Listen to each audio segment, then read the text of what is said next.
자, 안녕하세요. 우리 레위기를 같이 함께 시작하도록 하겠습니다. 우리 레위기 함께 볼 때 레위기의 큰 마인드맵을 먼저 봤으면 좋겠어요. 레위기는 크게 제사와 성화라고 하는 큰 주제를 가지고 있고요. 제사에서는 5개 제사가 있죠. 번제, 소제, 화목제, 속제제, 속건제 이렇게 있고, 그 다음에 이제 1강에서는 위임식까지 보고요. 성화에 있어서는 이제 정결법과 명절에 대한 부분들이 있습니다. 크게 이렇게 나눠서 우리 첫 번째 제사, 두 번째 시간 성화를 함께 보는 시간 가지도록 하겠습니다. 자, 역사 지리로 보니까요, 이 레위기가 시작된 시기는 출애굽 연대를 언제로 보느냐에 따라서 틀려지죠. 15세기설에 보면은 투트모스 3세 끝난 다음에 일어나게 되고요. 그리고 13세기설로 보면 람세스 2세 시기 정도에 일어났다라고 볼 수가 있습니다. 자, 그리고 사건들을 15세기에 따라서 투트모스 3세 무기토 전투라든지 또 스핑크스 꿈의 비석 같은 것들이 나오고, 13세기설로 이해하면은 람세스 2세의 핵과의 평화조약 같은 거라든지 메르넵다 비문과 같은 이런 부분들이 연결이 되게 되는 걸 보게 됩니다. 레위기는 애굽하고는 상관없이 시내산에서 일어난 일이고요. 어떻게 보면 성문법이라고 할 수 있는 하나님의 법을 받은 날이라고 할 수가 있죠.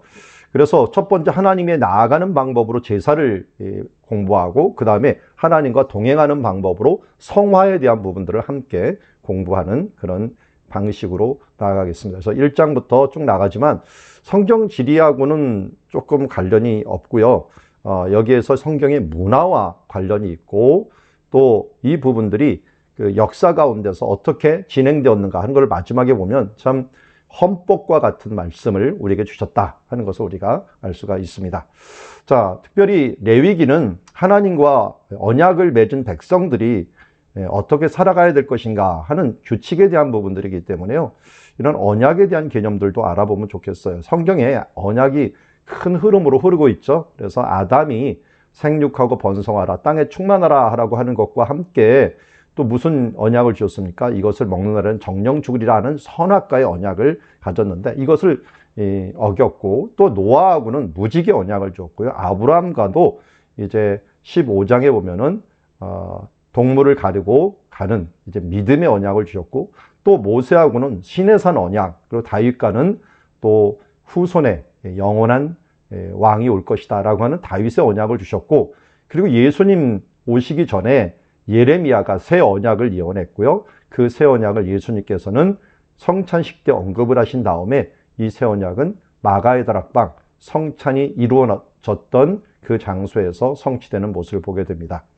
이런 부분들, 특별히 우리 모세가 두 돌판을 받고 서로 언약하는 부분들 같은 것이 람세스 2세라는 사람하고 히타이트의 전쟁 중에 일어난 그 문서가 두 개가 그 멀리 떨어진 곳에서 발견이 되었지만 서로 언약을, 두 돌판을 만들어서 언약을 했음을 알 수가 있었던 것이 고고학적인 어떤 성과라고 할 수 있습니다. 자, 그리고 레위기에서 배경이 되는 지역은 시내산입니다. 시내산.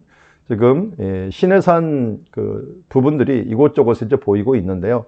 이 높은 산들이 다 시내산 줄기들이고요. 뭐 어디에 올라갔는지는 확실히 모르지만 어쨌든 이 근처에서 일어났다 하는 것을 알 수가 있고, 라하 평지라고 넓은 평지에서 200만 넘게 있는 사람들이 여기에서 출애굽기에서 성막을 받고 또 여러 가지 규칙을 받고 율례를 받는 그런 일들이 있었다 하는 것들을 우리가 알 수가 있습니다. 자, 먼저 5대 제사에 대해서 보도록 하겠습니다. 레위기를 잘 읽어보신 분들은 알겠지만 1장부터 5장까지는 백성에게 주시는 말씀이고요. 6장부터 7장까지는 제사장에게 주는 말씀이다, 이렇게 볼 수가 있습니다. 그래서 2번 정도 반복되는 모습들을 우리가 보게 됩니다. 먼저 제사에는 번제가 있죠. 예물이 소의 번제이면 하지만 이 소로 드리는 것, 또 양으로 드리는 것, 이런 식으로 하나님 앞에 다 태워서 드리는 것들, 이런 부분들을 번제라고 얘기하고 있습니다. 그러니까 뭐 아주 부산물 빼고는 모든 것들을 다 태워보드리는 거, 2-3시간이 걸리는 번제, 헌신을 의미한다고 할 수가 있죠. 이때 드리는 방식에 대한 부분들은 레위기 1장에서 자세히 알려주고 있고요. 소나 양으로 드리는데 한 가지 특징은 피를 가지고 피를 다 붓고 또 그곳에 전부 불살라서 번제를 드리라라고 해서 9절에 이야기합니다. 여기 있는 고기들은 누구도 먹을 수 없고 다 하나님께 드리는 부분이고요. 이 부분들은 어떻게 보면 매일 드리는 번제를 갖다가 항상 드리는 번제다라고 상번제라고 했죠. 그래서 아침과 저녁에 2번씩 드리는 제사가 되겠습니다. 자, 그리고 피 없이 드리는 제사가 소제가 있는데요. 이 소제는 예물을 드릴 때 고운 가루를 예물을 삼아 위에 기름을 붓고 그의 유향을 놓아서 드리는 것으로 아름다운 화제요, 향기로운 냄새다라고 이야기하고 있습니다. 특별히 오순절이라고 하는 절기 있죠. 그래서 초실절부터 오순절까지 50일 동안 계속해서 이 소제를 드리기도 하고요. 이 소제는 또한 번제라든지 화목제를 드릴 때 함께 드리는 제사로서 쓰이게 됩니다. 단독적으로 드릴 수도 있지만 대부분 함께 드리는 제사로 드려지고 감사의 제사로 많이 드려지죠. 자, 그래서 소제물에는 반드시 쳐야 될 것인데 소금을 치라라고 했는데 이 소금은 의미가 뭐예요? 하나님의 언약이다. 왜 소금을 쳤습니까? 이 모든 소금은 변하지 않는 하나님의 언약. 그래서 하나님의 속성 중에 불변이라고 하는 속성이 있죠. 하나님 말씀하신 것들을 불변하게. 그래서 예수님이 오신 것도 예수님께서 하나님이 약속하신 것, 죄의 값은 사망이다라고 하는 또 그 부분들, 이것을 이루기 위해서 피에 생명이 있느니라 라고 하는 이런 부분들을 이루기 위해서 예수님께서 이 땅에 오신 것을 보게 됩니다. 자, 제사의 배경으로 계속 보여주는 이 사진들은 사마리아인들이 지금도 유월절을 지키고 있어요. 제가 6월절에 가서 사진을 찍은 것들을 여기에 보여드리고 있습니다. 자, 그 다음에 세 번째로 나오는 게 화목제물이에요. 화목제물. 레위기 3장 1절에 보면 사람들이 많이 화목제물을 예물로 드리거든 소로 드리려면 수컷이나 암컷이나 흠없는 것으로 여호와께 드릴지니 라고 이야기하고 있습니다. 이렇게 이 화목제는 주로 언제 드리느냐?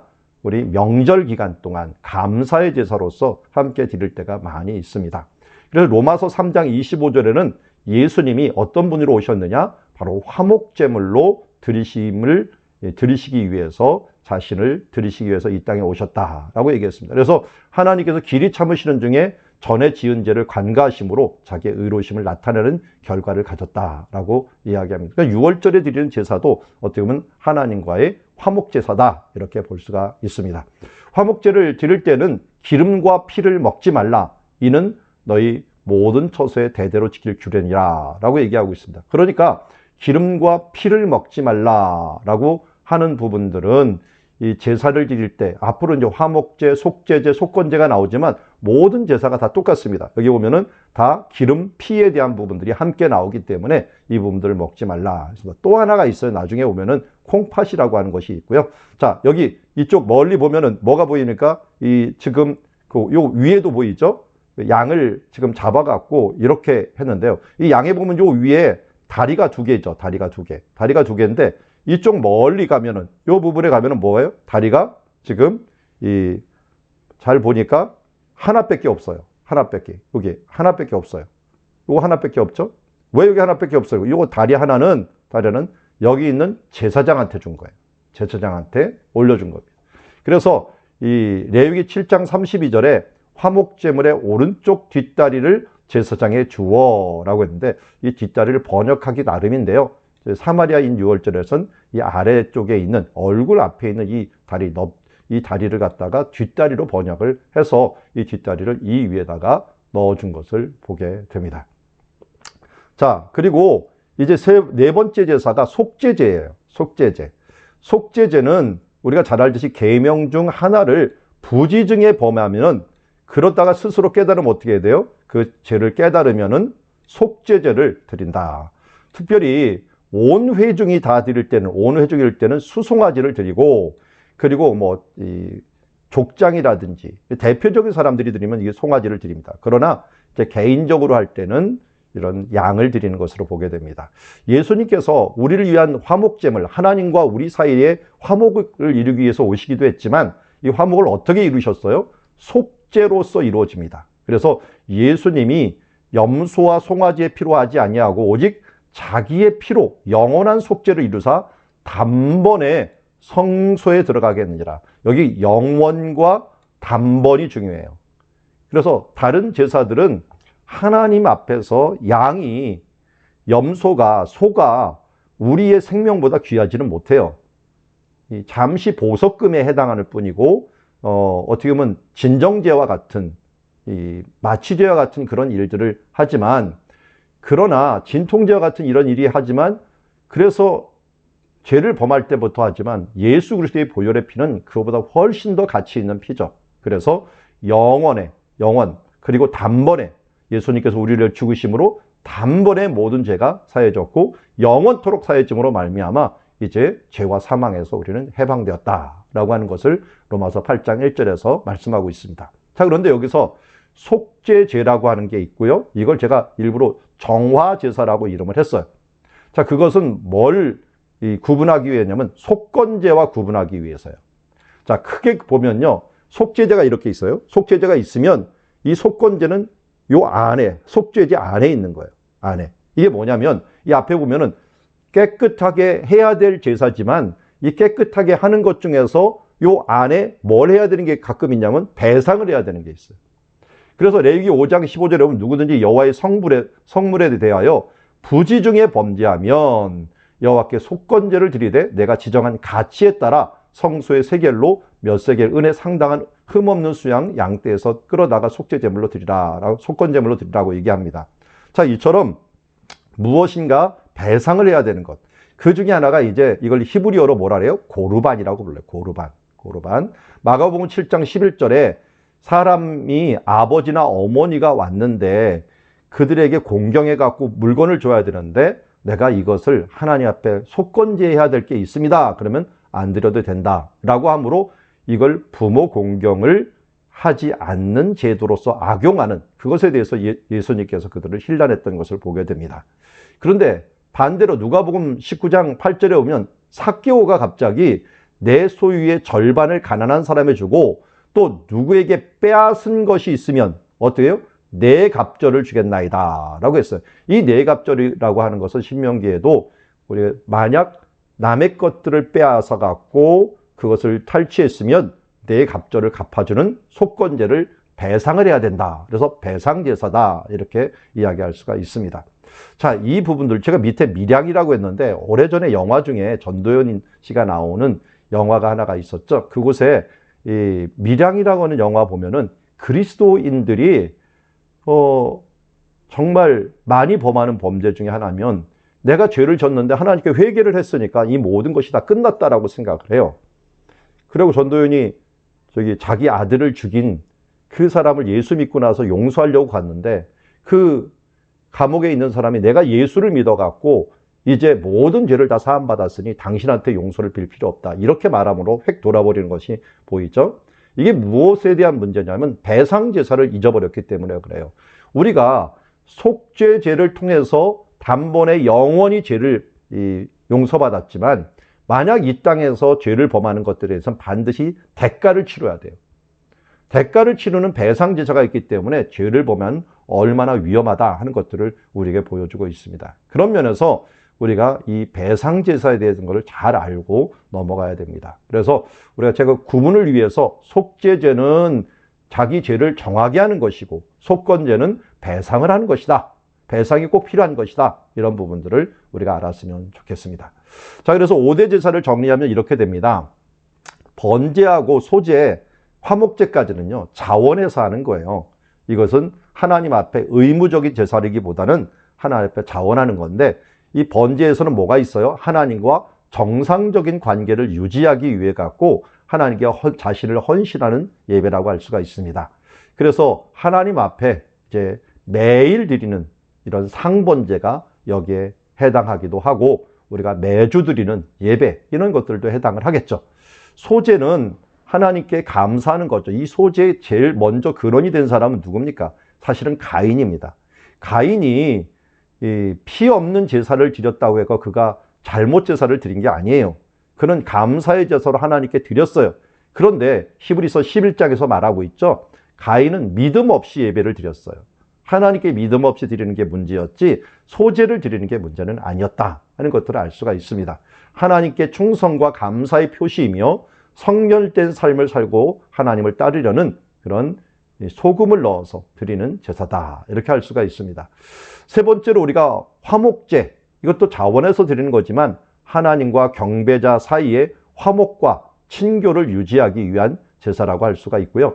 여기 보니까 감사제, 서원제, 또 이 자원제 이렇게 있는데요. 다양한 이런 제사, 뭐 예를 들어 서원하는 것들은 자원해서 하는 거잖아요. 감사하는 것, 또 자기가 자원해서 하는 것, 이 모든 것들이 다 뭐예요? 이게 화목제에 해당한다라는 것을 알 수가 있고요. 그리고 이제 이 4번, 5번은 의무제사예요. 의무. 부지중에 지은 모든 죄를 다 포함하는 거예요. 모든 죄를 다 포함하지만 여기 있는 속건제는 의무이기도 하지만 배상이 꼭 필요한 거예요. 삭개오처럼 4배를 갚는 일들, 이런 부분들처럼 부지중에 성물이나 이웃에게 해를 가한 것들에 대해서는 반드시 대가를 치르는 그런 부분들이 5대 제사 중에 있습니다. 그래서 이걸 잘 알면 어떻게 해요? 우리가 예배 드릴 때 어떤 예배를 드려야 되느냐? 하나님 앞에 헌신의 예배, 감사의 예배, 또 친교의 예배, 서원의 예배, 자원하는 예배, 나아가서 우리의 죄를 사하기 위하고 또 우리가 잘못한 것들을 예배하기 전에 생각이 나면 어떻게 돼요? 가서 먼저 화해하고 그들에게 주고 그 다음 와서 온전한 제사를 드리라고 예수님도 말씀하고 있는 것을 보게 됩니다. 자, 이어서 제사를 드릴 때 꼭 해야 되는 것들이 있어요. 그게 10절부터 이 레위기 3장 10절에 보면 두 콩팥과 그 위에 기름 곧 허리 쪽에 있는 간과 덮인 거풀을 콩팥과 함께 떼어낼 것이요 하면서 콩팥을 드리라고 하는 거예요. 여러분, 신장이라고 하는 콩팥, 이 콩팥은 무슨 기능입니까? 피를 걸러주는 것으로 원래 심장보다 먼저 생기는 그런 기관 중에 하나예요. 그러니까 이 우리 이 가슴이 있으면 요 가슴 뒤쪽에 콩팥처럼 조그만 게 있죠. 이 부분이 왜 따로 띄어들려느냐? 이것을 이스라엘 사람들은요, 마음이라고 하는 표현이라고 쓰는 것을 쓸 때 마음을 하트라고 영어에서 쓰거나 우리 심장이라고 쓰거나 하잖아요. 근데 이스라엘은 창자라고 써요. 그래서 하바국서를 보면은 내가 썩이는 것이 들려오므로 내 마음이 떨리나이다 이런 표현을 안 쓰고 내 창자가 떨리나이다. 다른 데도 이런 창자가 떨린다는 표현을 쓰는데 이것은 마음의 대표입니다. 그래서 마음의 대표적인 창자를 어떻게 표현할까 해갖고 그 안에 있는 가장 중심에 있는 콩팥을 떼어서 이렇게 하나님께 태워서 드리는 거예요. 태워서 드림으로 말미암아 자신의 마음을 드린다라고 하는 표현을 쓰고 있고요. 그리고 두 번째 여기 기름과 피를 먹지 말라 했어요. 기름이라고 하는 것, 우리가 잘 알죠. 기름 부음 받은 자라고 했잖아요. 기름 부음을 받을 때 어떻게 합니까? 반드시 뿔에 이렇게 담아서 해요. 뿔에 담아갖고 기름을 붓게 되는데 그 기름 부음 받은 자는 권위, 하나님의 권위를 이양 받는 일들이죠. 그것을 임명할 때 하나님의 힘을 그에게 실어주는 거예요. 그래서 힘을 상징할 때 기름, 그리고 뿔이 그곳에 또 달려서 더 기름은 힘을 상징한다라고 할 수가 있고요. 피는 무슨 피든지 먹지 말라고 했는데 이 피는 뭐예요? 바로 생명입니다. 생명.